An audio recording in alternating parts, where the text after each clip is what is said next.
వద్దంటే ఇంటర్వ్యూకి పిలుస్తారు. మొదలు పెడదామా? వెంకరబ్బాయి ఏంటో తీవ్రంగా ఆలోచిస్తున్నావు ఏంటి? ఏమన్నా సమస్య? మా తమ్ముడు అబ్రాడ్ లో చదువుకుంటాను అంటే ఫ్లైట్ ఎక్కించి ఫారెన్ పంపించాం. మంచిదేగా.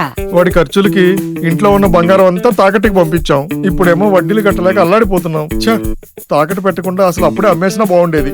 అప్పుడు అమ్మకపోతే ఏంటి, ఇప్పుడు అమ్ము. అమ్మేయాలంటే ముందు విడిపించడానికి నా దగ్గర డబ్బులు ఉండాలి కదండి. నీ తలకాయ్. ఒక్కసారి శర్మ గోల్డ్ కంపెనీకి ఫోన్ చేయి. నువ్వు తాకట్టు పెట్టిన బంగారానికి, నువ్వు తీసుకున్న డబ్బులకి అక్కడే లెక్క చూసి వెంటనే నీ బంగారాన్ని విడిపించి ఆ రోజు మార్కెట్ ధరకి వాళ్లే కొనుక్కుని మిగతా డబ్బులు నీకు ఇచ్చేస్తారు. నిజమా? Hello Sharma gold. ఓరి వీడి వడ్డీ సమస్యలు తీరిపోను. ఇంటర్వ్యూ చేయకుండానే వెళ్ళిపోయాడు. ఇంకెవరైనా యాంకర్ని పంపించండి అయ్యా. తాకట్లో ఉన్న మీ బంగారాన్ని విడిపించుకోవడానికి ఈ క్రింది నెంబర్స్ కి కాల్ చేయండి.